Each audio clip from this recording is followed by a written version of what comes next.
Okay, so basically, just going to be talking about how to maximize your MVP landing page conversions. So a little about me, I'm co-founder of Versoly, and we're like a website builder and landing page builder. I've been working on landing pages for the last 16 months. Crazy, I've run probably 1,000+ page speed tests, and a lot of them have been very slow. That's one of the reasons we built Versoly. Also built SaaS pages, which is inspiration for your landing pages. And I believe like productized services and SaaS is a lot in similar. So you have like a lot of similar blocks or sections, so like FAQs, pricing, and there's a lot to learn from each other. So what's the goal of a landing page? Ideally, when a customer lands on your landing page, they want to know that you're solving their problem. So a lot of people have like esoteric headers and subheaders. You don't really want that. You just want to be explaining exactly what you do. So design company or you write content. They also need to know, is it for me? And that goes a bit above. So normally people like niche down. So you're not really a content agency. You might be writing blog posts. So you say the #1 blog post, something like that. Then trust as well. So you need to build trust. You can do this through testimonials or like reviews, videos and stuff like that. And then can I afford it? That's the great thing about productized services. You can put your price in there and people will decide if they can afford it or not. One big mistake I see a lot of productized service companies make is they have a bunch of call to actions for different stuff. So they have like demo, read our blogs and all of this. So ideally you just want to have one call to action that stands out in the nav bar.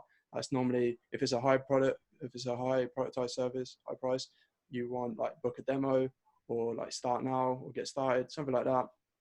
Likewise, we all spend a lot of time like writing blogs and stuff, but the goal of a blog is to bring traffic to your site, not send your traffic to that. Similarly with email subscription forms.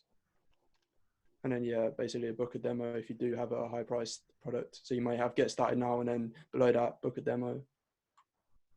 And so, as I said earlier, I believe like SaaS pages and productized services are very similar.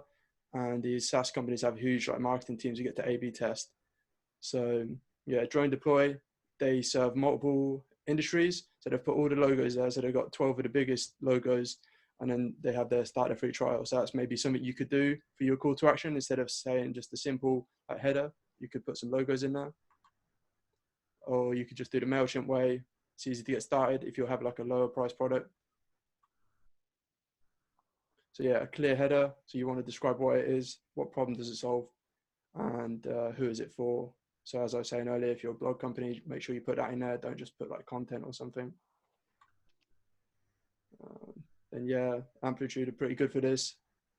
So they explain that their analytics platform in their subheader. Well, they make you question. So they're like, how well do you know your customers? And then they tell you what they are, the analytics platform. But these are a bit bigger, so they can do that. And then yeah, testimonials. Don't just have them all at the bottom. Try to spread them out. They can also be, this is for SaaS, so yeah, that doesn't really make sense for you guys. And make sure you're asking your customers for testimonials proactively. So after you've done a project, a really good one, see if they'll give you a testimonial. And if you can, try to get video testimonials as well. They convert really well. And don't put them in like carousels or tabs because most of the time they just won't get read. So for example, Asana has a really good one here, but then they just put them in tabs. And then GoodData have really good one. So they have their free testimonials all split out so you can read each one.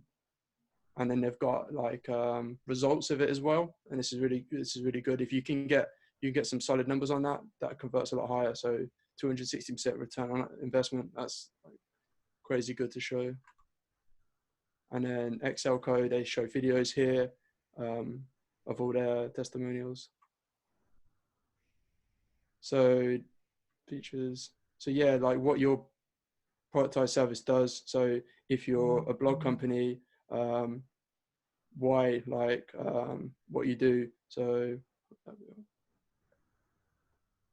you write good content, make sure like it's converting. So you'd have all of this stuff like what you do. So you check for the keywords, then you write content that does well against some keywords, and then you check the results so you can optimize it.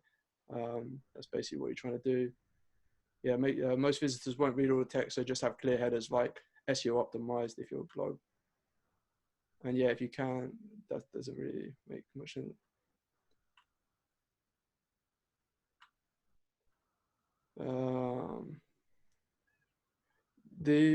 I thought it would work a bit better, but I'm not sure on these examples. But this one's really good. So if you're, say, a lead company, you can show how you get leads, and then it's like a nice visual way of doing it.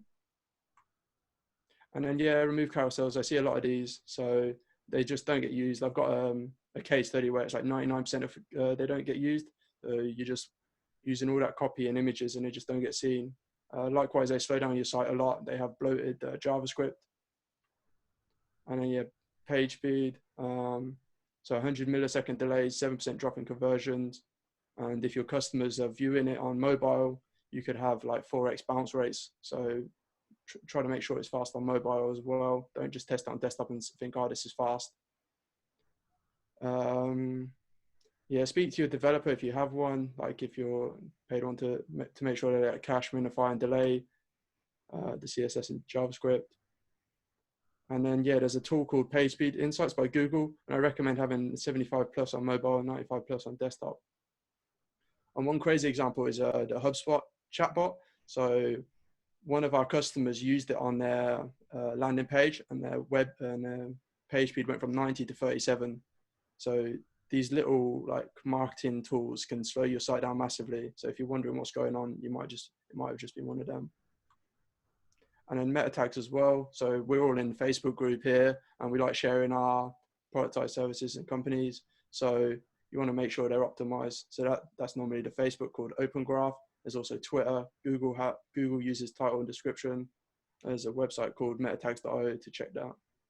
So normally I was going to do attendee, but I'll just quickly go through some other ones. So we'll have a look at audience ops website. How long do I have left, Jonathan?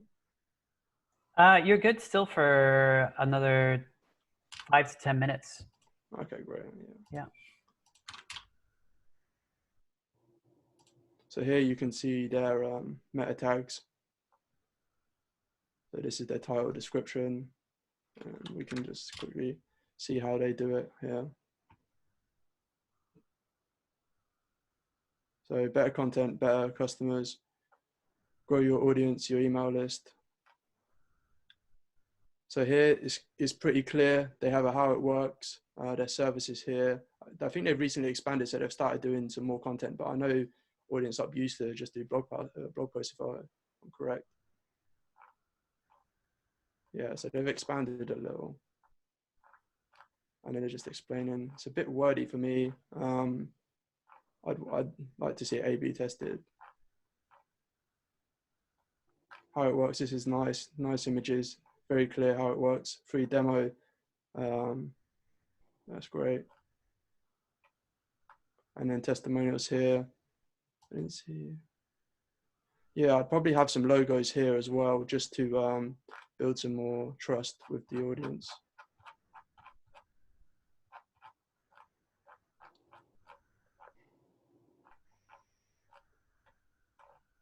Nice person table.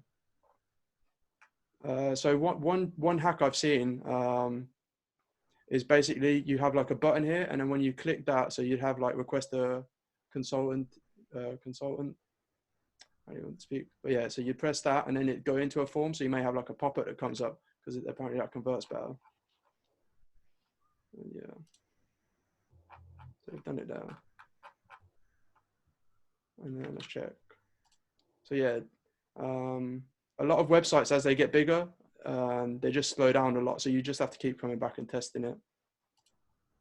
And you'll notice that on a lot of these sites. We'll just do these. This is basically my job, just page speed testing, making sure all our customer sites are fast. So for this image here, when they're sharing on social media, it doesn't really explain much. So you probably want a different example. So let me show you Drift, because they have a really good one.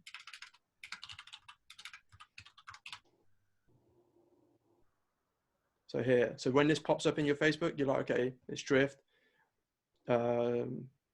you got like a social proof here as well, and start now, which is really cool.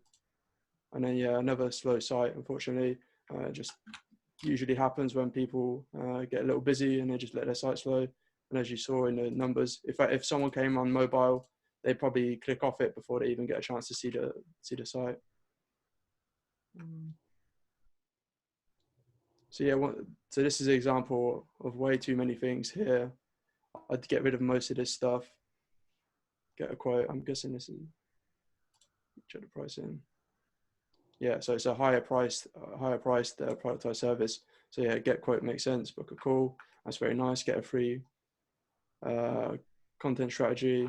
As I was talking about logos here, building trust. Video, very nice. Good clear headers. So this is basically what you want your productized service to be. Maybe a little faster, but yeah. So you got testimonials, you got social proof, you've got clear headers.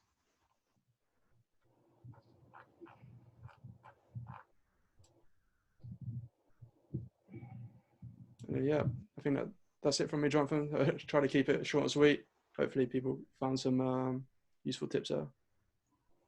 That's great. Thanks, Volkan. So that was metatag.io? Yeah, metatags.io, which is really cool. Yeah, it's the first time I've seen that, but it really seems like a really neat tool. Yeah, you can do LinkedIn as well, LinkedIn, Pinterest, and Slack. So, because each site looks different, so I believe you can change the image for each one, so you can optimize it. So depending on how much traffic you're getting from each source, you can change it. Awesome. Yeah, I love the way that you picked some of the productized services that we know well to yeah, because yeah, it's interesting because these sites sometimes they're fast and then they'll install, as I was saying, a HubSpot chat widget, and their site will just crash, and they'll wonder why their conversion dropped a little bit, and they just won't be able to get it. Yeah, fantastic. That's great.